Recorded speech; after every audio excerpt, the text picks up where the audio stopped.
Selamat malam Bapak Ibu yang saya kasih dalam Tuhan. Sungguh suatu sukacita kita boleh datang kembali kepada Tuhan. Dalam suasana Natal ini, mari kita bersama-sama merenungkan satu tema, yaitu semangat Natal, semangat inkarnasi. Mari kita bersama-sama berdoa terlebih dahulu, minta anugerah di hadapan Tuhan. Bapa Surgawi, kami mengucapkan syukur untuk malam ini kami boleh kembali ke hadirat-Mu, merenungkan firman Tuhan yang berkaitan dengan hari kelahiran Kristus dan juga semangat yang ada di dalam Natal ini, yaitu semangat inkarnasi. Biarlah Tuhan berbicara kepada kami, layakkan kuduskan hamba-Mu di dalam pemberitaan firman ini, supaya kami boleh mengerti akan kehendak-Mu dan juga melakukannya dalam hidup kami sehari-hari. Segala kemuliaan kami kembalikan kepada Tuhan, dalam nama Tuhan Yesus kami berdoa. Amin. Saudara sekalian, mari kita membaca satu bagian firman Tuhan dari Injil Yohanes pasal 1 ayat 1 sampai ke 3 dan kemudian ayat ke-14. Saya akan bacakan untuk kita sekalian, demikian bunyi firman Tuhan. Pada mulanya adalah firman. Firman itu bersama-sama dengan Allah, dan firman itu adalah Allah. Ia pada mulanya bersama-sama dengan Allah, segala sesuatu dijadikan oleh Dia, dan tanpa Dia tidak ada sesuatu pun yang telah jadi dari segala yang telah dijadikan. Lalu ayat ke-14 bunyinya demikian. Firman itu telah menjadi manusia dan diam di antara kita, dan kita telah melihat kemuliaannya, yaitu kemuliaan yang diberikan kepadanya sebagai anak tunggal Bapa, penuh kasih karunia dan kebenaran. Saudara sekalian, hari Natal adalah hari yang bersejarah. Peristiwa Natal adalah salah satu peristiwa terbesar di dalam sejarah hidup manusia.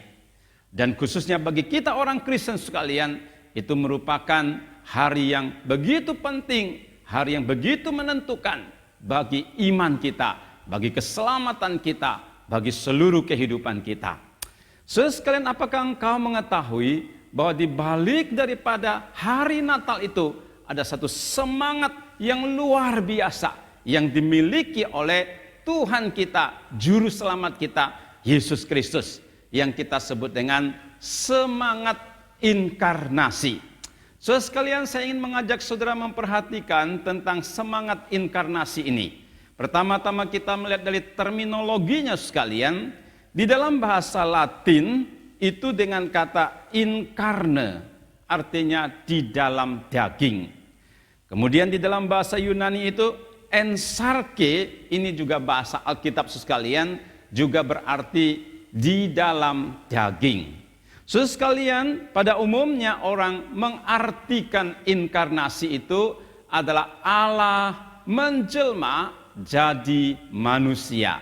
Saudara sekalian, ini adalah satu definisi secara umum. Namun ada sebagian teolog mengatakan penterjemahan yang demikian kurang tepat. Misalkan dia mengatakan seekor kucing lalu kemudian menjelma menjadi seekor tikus. Sekalian, pada waktu kucing menjadi tikus, dia telah kehilangan natur dan sifat daripada kucing itu, dan dia menjadi satu ekor tikus yang secara sempurna.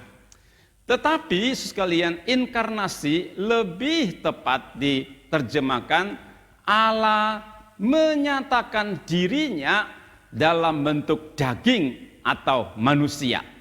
Nah, konsep ini ada di dalam Yohanes pasal 1 ayat ke-14 yang tadi kita baca, dan juga di dalam 1 Timotius pasal yang ketiga ayat ke-16. Maksudnya sekalian, Allah yang telah menyatakan diri dalam bentuk manusia, dia tetap mempunyai sifat kealahannya secara sempurna. Di satu pihak yang lain sekalian, dia juga mempunyai natur dan sifat manusia secara sempurna. Sehingga sebagian teolog mengatakan, lebih tepat dikatakan Allah menyatakan dirinya dalam bentuk daging atau dalam bentuk manusia. Dia tetap adalah Allah, dia adalah 100% Allah, tetapi dia juga adalah 100% manusia yang tidak boleh dihilangkan sedikit pun juga. Sekalian, inkarnasi adalah satu peristiwa penting, satu peristiwa bersejarah di dalam kehidupan kita manusia.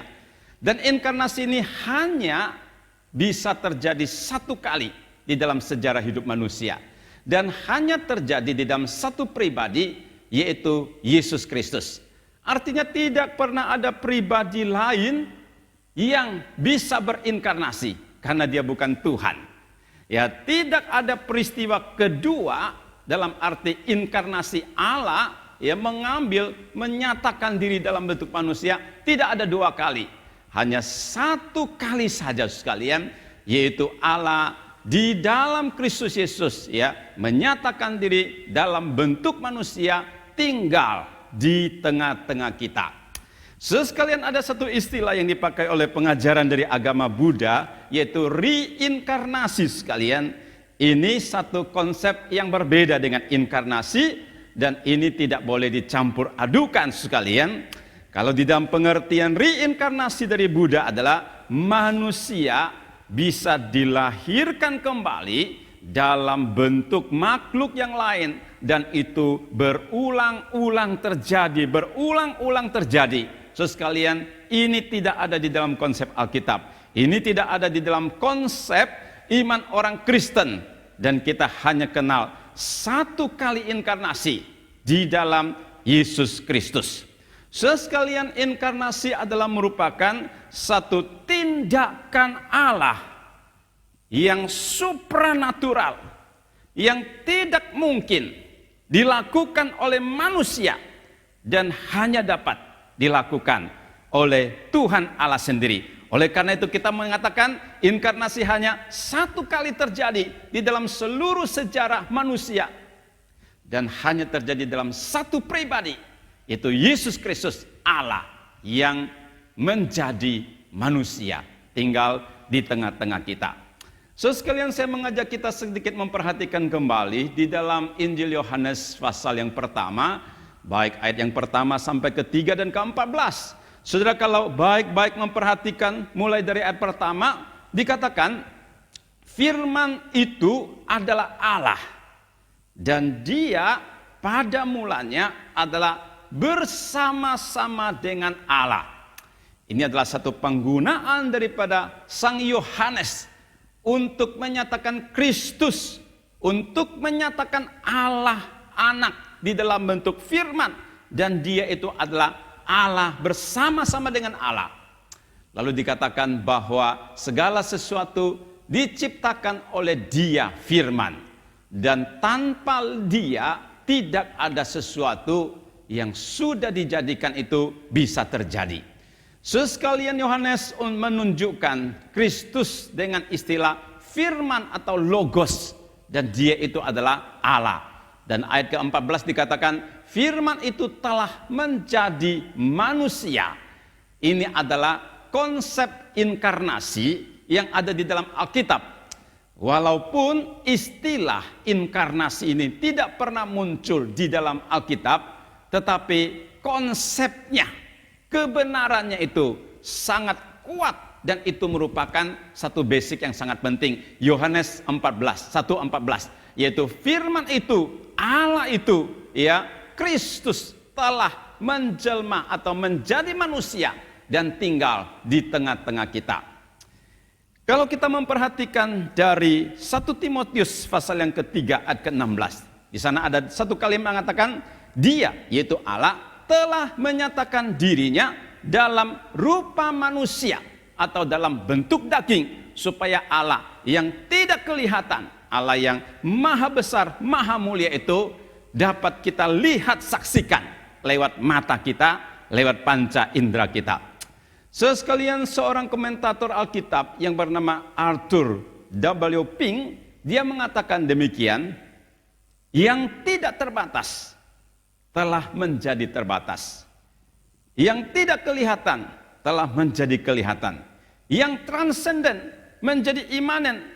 Yang jauh, yang tidak kita terjangkau itu, sekarang telah menjadi dekat, ada bersama-sama dengan kita. Itu adalah firman yang menjadi manusia. Itu adalah Allah yang mengambil rupa dalam bentuk daging, tinggal di tengah-tengah manusia. Waktu Kristus berada di dalam dunia, sekalian, dia tetap adalah Allah sempurna. Dan dia juga adalah manusia sempurna yang menyatakan diri kepada kita. Sehingga komentator itu mengatakan, waktu kita berhadapan dengan Kristus, Sang Firman sekaligus juga adalah Allah yang Maha Kuasa, maka kita harus menghadapinya dengan rasa hormat, memuliakan dia dengan segenap hati kita. Karena dia tidak hanya sekedar seorang guru yang pintar mengajar. Dia tidak hanya sekedar seorang nabi yang menyampaikan firman. Dia tidak hanya sekedar imam yang memberikan korban kepada Tuhan mewakili manusia. Tetapi dia itu adalah Tuhan. Sehingga setiap kali kita datang kepada dia harus dengan penuh rasa hormat dan memuliakan nama Tuhan. Sekalian, Tuhan menjadi manusia, datang di tengah-tengah kita dengan satu tujuan sekalian, yaitu untuk menyelamatkan, mencari mereka yang hilang supaya kembali kepada Tuhan. Maka waktu kita melihat Yesus ada di dalam dunia, dia memakai segala kesempatan, kekuatan untuk mencari, untuk menyelamatkan, untuk membawa yang hilang kepada Tuhan.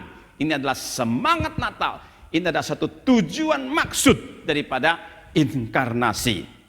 Mari pada malam hari ini saya mengajak saudara sekalian memperhatikan sekalian beberapa hal yang berkaitan dengan semangat inkarnasi. Sekalian, yang pertama, semangat inkarnasi adalah semangat yang rela merendahkan diri di dalam ketaatan yang penuh kepada Allah Bapa. Semangat yang demikian sangat berbeda dengan semangat orang-orang dunia. Orang-orang dunia selalu sekalian pingin suatu semangat di mana meninggikan diri, di mana orang dunia selalu sekalian berusaha beranjak dari tempat yang paling rendah naik ke sampai tempat yang paling tinggi untuk mendapatkan kekuasaan, nama, dan juga kekayaan. Tetapi waktu kita berbicara tentang inkarnasi, satu natur daripada Tuhan yang berbeda di dalam kekayaan yang besar, kemuliaan yang tidak terbatas. Dia rela merendahkan diri, taat kepada kehendak Bapa sampai kepada titik yang paling rendah. Pada tanggal 17 November 1906 lahir seorang anak laki-laki di negara Jepang sekalian. Di dalam keluarganya ada 9 bersaudara dan 5 tidak bisa dipelihara sampai besar karena meninggal waktu kecil, dan hanya tinggal 4 orang dibesarkan. Dan keluarga itu begitu miskin, dan si anak ini juga hidup di dalam satu kondisi yang sangat memprihatinkan. Dan waktu dia kecil setiap hari sakit dan juga hidungnya ingusan, dan dia begitu lemah fisiknya. Dia juga tidak terlalu berminat sekolah, seringkali bolos, dan juga nilai-nilainya itu tidak baik. Sekalian, ayah daripada sang anak ini adalah seorang tukang bengkel. Sehingga anak ini setiap hari juga sambil membantu papanya mengetok sana sini, dan dia punya minat bengkel yang sangat tinggi. Pada umur 18 tahun setelah dia selesai daripada SMP sekalian, lalu dia mencari pekerjaan di satu bengkel mobil. Sekalian, dia diterima menjadi pekerja di dalam bengkel itu, dia begitu senang bisa masuk ke dalam bengkel mobil. Itu adalah kesenangan dia, bisa mengetok-ngetok, bisa mengutak-ngutik mobil, mesin, ban dan sebagainya. Dia merasa senang sekali. Tetapi sekalian, rupanya harapannya belum langsung tercapai. Sekalian, si majikan itu mengatakan, ya, montir kita sudah cukup. Jadi kamu kerja di sini, utama jaga anak, karena anaknya nggak ada yang menjaga. Sekalian, dia sedikit putus asa, tetapi dia juga tetap jalankan hal itu. Nah, pada satu hari, bengkel itu karena terlalu sibuk sekalian, banyak pekerjaan, akhirnya si anak itu dipanggil keluar, bantu. Kemudian dia diutus, ya, sambil membantu satu montir yang lebih pintar, ya, ke satu tempat yang 760 km jauh daripada tokonya itu, untuk memperbaiki sebuah mobil pemadam kebakaran yang menghadapi masalah di sana. Sekalian, setelah diutus, dia pun dengan semangat bekerja dan dia mempunyai prestasi yang baik, performa yang baik. Sekalian, majikannya kaget juga melihat bakat daripada si anak ini. Kemudian dikasih kepercayaan, mulai dari situ sekalian, karirnya mulai menanjak, diberikan kepercayaan lebih besar, diberikan tugas yang lebih besar. Akhirnya dia sendiri yang buka satu bengkel. Bukan saja buka satu bengkel, sekalian dia naik lagi tingkat usahanya, menjadi seorang pengusaha, punya pabrik mobil, produksi mobil. Dan bahkan kemudian mobilnya itu dikenal oleh mancanegara di dunia, dari negara A sampai negara Z, ya, mengenal mobil yang diproduksi. Sekalian, mobil produksinya itu apa sekalian? Yaitu Honda. Ada bapak ibu yang suka dengan mobil Honda, ekstrim dengan mobil Honda sekalian. Inilah pendirinya, namanya Soichiro Honda sekalian. Dia merangkak dari satu kedudukan yang paling rendah, naik sampai ke tahap yang paling tinggi untuk mendapatkan kejayaan, nama, kekuatan dan kuasa. Tetapi sekalian, waktu kita berbicara tentang Tuhan Yesus yang berinkarnasi, itu berbeda. Di dalam kekayaan yang melimpah, di dalam kemuliaan, di dalam kekuasaan yang tidak terbatas, dia rela menjadi rendah, serendah-rendahnya. Itulah semangat inkarnasi. Sekalian, dunia selalu mau mendapatkan, menjadi kuat, besar, dan menjadi jaya. Tetapi Yesus waktu melihat manusia di dalam dosa membutuhkan keselamatan, sekalian, dia merendahkan diri, melepaskan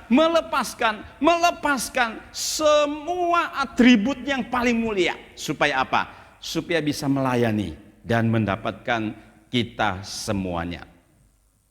Oleh karena itu di dalam surat Filipi pasal yang kedua, khususnya ayat yang ke-7 dan 8, Alkitab mengatakan, dia, Kristus itu, telah mengosongkan dirinya sendiri dan mengambil rupa seorang hamba dan menjadi sama dengan manusia. Dan dalam keadaannya sebagai manusia, ia telah merendahkan dirinya dan taat bahkan sampai mati di kayu salib. Sekalian, ini adalah semangat inkarnasi yang rela merendahkan diri, taat kepada Allah Bapa sampai taat mati di kayu salib. Mengosongkan diri, merendahkan dirinya, artinya Yesus rela membatasi diri, melepaskan atribut kealahannya, sehingga dia bisa menjadi rendah dalam bentuk manusia yang hina. Dan yang paling utama adalah apa? Dia rela mati bagi kita di kayu salib. Inilah inti pertama dari semangat inkarnasi yang rela menjadi rendah, mengosongkan diri, berkorban, taat kepada Allah Bapa, menggenapkan isi hati kehendak Tuhan. Dalam suasana Natal ini, sebagai anak-anak Tuhan, sebagai orang Kristen yang terus bertumbuh dewasa untuk menyerupai Tuhan, kita menangkap poin pertama daripada arti inkarnasi, rela menyerahkan diri, rela menyangkal diri, rela merendahkan diri kita di hadapan Tuhan supaya melakukan kehendak Tuhan, taat kepada maksud Allah Bapa di dalam hidup kita, supaya anugerah kasih Tuhan sungguh-sungguh dinyatakan melalui seluruh aspek kehidupan kita. Poin yang kedua, saudara sekalian, semangat inkarnasi adalah semangat tenggang rasa. Di dalam surat Ibrani pasal yang keempat ayat yang ke-15 dikatakan demikian. Sebab imam besar yang kita punyai bukanlah imam besar yang tidak dapat merasakan kelemahan-kelemahan kita. Sebaliknya sama dengan kita. Ia telah dicobai hanya tidak berbuat dosa. Ini adalah satu penyampaian semangat inkarnasi yang luar biasa dari penulis Ibrani. Imam besar ialah Kristus Yesus. Dia bukan imam besar yang jauh dari kita, yang tidak bisa merasakan kelemahan-kelemahan, pergumulan-pergumulan kita. Waktu kita mencucurkan air mata, waktu kita khawatir tentang hari depan, pada waktu kita mengalami pergumulan di dalam usaha, pada waktu kita mengalami kesulitan di dalam relasi sekalian, itu adalah pergumulan, itu adalah kelemahan-kelemahan kita. Dia memahaminya karena dia pernah sama dengan kita. Dia juga mengalami pencobaan-pencobaan yang luar biasa, tetapi dia tidak berbuat dosa. Di dalam pergumulan, di dalam pencobaan, tidak ada satu titik noda sekalipun paling kecil, ya, tidak ada dosa sekalipun paling kecil di dalam hidupnya, di dalam seluruh kepribadian Tuhan, sehingga dia layak menjadi Tuhan, menjadi juru selamat kita. Semangat inkarnasi adalah semangat yang rela mengerti, memahami, menyelami pergumulan kita, sehingga Yesus harus mengambil rupa daging, rupa manusia yang sama dengan saudara dan saya, untuk mengerti, untuk menjadi penolong kita senantiasa. Saudara sekalian, dahulu ada seorang raja yang punya kekuasaan yang begitu besar, yang menikmati kejayaan, kemewahan hidup yang luar biasa. Dan rakyat itu sekalian tidak berani mendekati akan sang raja. Tetapi sang raja ini menikmati hidup yang begitu luar biasa. Dia merasa tidak tenang dan tidak nyaman, karena dia ingin mengerti sebenarnya hidup rakyatnya itu bagaimana. Kalau dia di istana, listrik, air, semua tidak kekurangan, makanan, daging, semua kemewahan, bir, anggur, semua yang mau dia ada. Tetapi bagaimana dengan hidup rakyatnya? Dia ingin mengerti, dia ingin menyelami. Tetapi bagaimana caranya kalau dia memakai baju kebesaran, datang di tengah-tengah rakyat sekalian, maka rakyat akan menyambut dia atau membuat sesuatu yang tidak secara natural. Lalu kemudian si raja ini mengambil satu inisiasi, menjadi seorang supir taksi, dan dia mengantar sekalian masyarakat dari satu tempat ke tempat yang lain. Pada satu kali dia sedang menyetir membawa taksi itu, ada dua ibu-ibu yang ada di belakang yang masuk ke taksinya. Dia bilang, "Pak, kamu itu wajahnya seperti sang raja kita." Sekalian, dia sambil berketawa, dia mengatakan, iya, banyak orang mengatakan muka saya seperti itu raja, padahal dia itu adalah raja. Sekarang apa tujuannya dia menjadi seorang supir taksi? Untuk mengerti, menyelami pergumulan daripada masyarakat, daripada rakyatnya itu. Sekalian, itu adalah suatu semangat tenggang rasa, ingin mengerti pergumulan orang, ingin merasakan supaya bisa menjadi penolong. Kenapa Yesus harus menjadi manusia? Firman harus menjadi daging, tinggal di antara kita, untuk memperlihatkan kepeduliannya kepada kita, dan bisa menjadi penolong kita setiap saat dan setiap waktu. Sekalian yang ketiga, semangat inkarnasi adalah semangat untuk melayani. Di dalam Injil Markus pasal yang ke-10 ayat ke-45. Dikatakan karena anak manusia datang bukan untuk dilayani, melainkan untuk melayani dan memberikan nyawanya menjadi tebusan bagi banyak orang.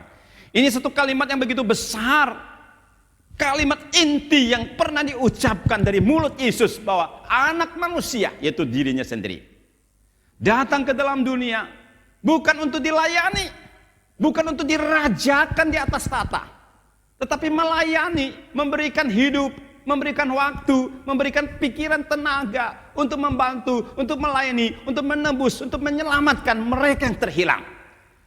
Ini adalah semangat inkarnasi, semangat melayani. Waktu seseorang mempunyai mental spirit yang demikian sekalian, maka pelayanan itu bukan menjadi satu beban. Pelayanan itu bukan menjadi satu paksaan dari orang lain, tetapi pelayanan itu merupakan natur di dalam dirinya, di mana dia rela benar-benar memperhatikan sesama, mau memberikan dirinya untuk sesama dan memenangkan sesama untuk kemuliaan Tuhan. Sekalian, waktu Yesus ada di dalam dunia, Alkitab mengatakan dia berjalan dari satu desa ke desa yang lain. Dia pergi dari satu kota ke kota yang lain. Dia melihat ada orang sakit, dia sembuhkan. Ada orang yang sedih, dia hiburkan. Dia memberitakan Injil kerajaan Allah. Yang dirasuk setan, dia bebaskan dengan kuasa Allahnya. Begitu luar biasa. Sekalian, yang menghadapi berbagai pergumulan-pergumulan, dia menolong, dia menyelamatkan mereka. Kenapa sekalian? Karena semangat melayani, semangat inkarnasi, mau menolong sesama dengan segenap hati sekalian. Itu adalah merupakan semangat Tuhan kita. Semangat yang juga harus kita miliki sebagai anak-anak Tuhan. Khususnya di waktu merayakan, memperingati hari kelahiran Tuhan. Tidak hanya pohon Natal yang kita lihat, lagu Natal yang kita dengar. Tetapi semangat Natal, semangat inkarnasi, semangat melayani, semangat yang mau memberikan diri hidup untuk sesama, itu harus hidup juga di dalam hati dan di dalam diri kita. Saudara sekalian, sebentar lagi kita akan memasuki tahun 2022 dan sudah 2 tahun kita melewati masa yang disebut dengan masa pandemik. Ada sebagian jemaat, ada sebagian rekan kerja 1,5 tahun sampai 2 tahun ini sekalian, ya tidak menginjakkan kaki ke gereja karena sekalian kondisi yang membatasi dia. Ada sebagian rekan-rekan kerja sekalian 1 tahun, 1,5 tahun tidak terlibat, terjun lagi di dalam pelayanan pekerjaan Tuhan sekalian. Sehingga semangat pelayanan ini sekalian sepertinya sedikit berkaratan dan sepertinya berat untuk dilakukannya.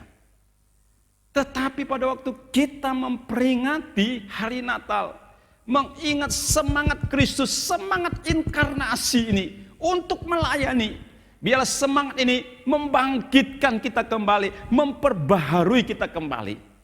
Kita berdoa supaya pandemi ini bisa cepat berlalu.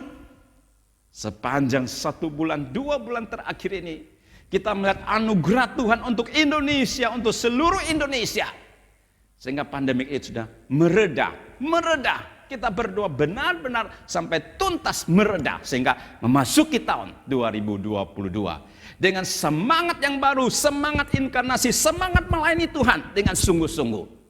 Seluruh majelis dan hamba Tuhan punya satu doa kerinduan supaya segala bentuk-bentuk pelayanan di dalam gereja boleh kembali normal seperti sebelum pandemik itu berada. Kita dibangkitkan kembali dengan hati mau melayani Tuhan. Segala bentuk kegelisahan Tuhan singkirkan, digantikan dengan semangat yang baru, semangat Natal, semangat untuk Tuhan, semangat melayani Tuhan. Gembala sidang kita Pendeta Gunawan telah mengumumkan sekalian, mulai minggu pertama Januari 2022, tahun yang baru, 5 kebaktian dibuka kembali dalam bentuk onsite. Saudara sekalian, ini satu panggilan pelayanan. Jemaat, mari kita hadir, datang di rumah Tuhan dalam kebaktian umum 1, 2, 3, 4, sampai 5. Saudara dipanggil kembali untuk melayani, baik sebagai asyir, sebagai pelayan liturgis pemusik. Saudara diberikan kesempatan, dipanggil kembali, dikobarkan hati lagi untuk melayani Tuhan. Saya percaya bukan saja kebaktian umum yang kita rindukan supaya berjalan normal kembali. Tentunya di komisi-komisi, mulai dari komisi anak sampai komisi usia indah, pelayanan-pelayanan kelompok pemerhati, semua kegiatan kita harapkan, doakan berfungsi atau kembali normal, onsite. Di situ sekalian, kita menangkap hati Tuhan, semangat inkarnasi, melayani Tuhan. So sekalian, poin yang terakhir, semangat inkarnasi adalah semangat misi. Karena Tuhan Yesus pernah mengatakan satu kalimat, anak manusia datang untuk mencari dan menyelamatkan yang hilang. Ini adalah tujuan kedatangan Tuhan Yesus yang paling penting di dalam dunia ini, yaitu datang untuk mencari, Alkitab mengatakan, dan menyelamatkan yang hilang. Bagi Tuhan, setiap manusia yang ada di dalam dunia ini yang jatuh ke dalam dosa sudah hilang di hadapan Tuhan. Sudah jauh daripada Tuhan, akan binasa di dalam dosa. Tuhan datang untuk mencari, menyelamatkan, membawa mereka kepada Tuhan. Ini adalah semangat inkarnasi, semangat misi, semangat mencari yang terhilang, membawa yang terhilang kepada Tuhan. Seorang hamba Tuhan mengatakan, kalau gereja kehilangan semangat misi, semangat penginjilan, maka gereja itu adalah gereja yang sedang membunuh diri.